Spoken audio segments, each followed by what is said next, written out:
প্রচণ্ড উচ্ছ্বাস আছে। আমরা মনে করি যে জিসিবি নিয়ে মনে করি যে নিজেদের বাবা হিসেবে আমরা যাচ্ছি। কৃষ্ণ দাস আমার মনে করেন যে এর আগে ইলেকশনের আগে আমার মনে করেন মাথা ফাটিয়েছিল, মনে 17টা সেলাই করছে। তার বিরুদ্ধে মনে করেন আমি অ্যাকশন নেব।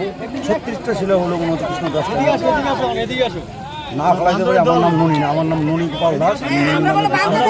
জয় শ্রীরাম।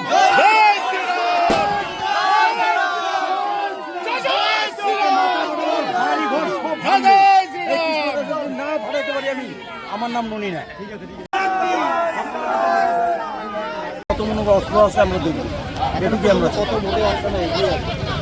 এগিয়ে আছি। বর্তমানে বলতে পারছি না, এখন তো মনে করেন আমি উল্লাসের মধ্যে আছি। মোটামুটি মনে হয় ভালো ভোটে এগিয়ে।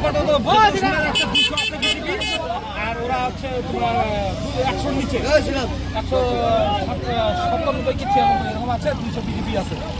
নরেন্দ্র মোদীর নির্দেশ পাবে বিজেপি। জয় শ্রীরাম।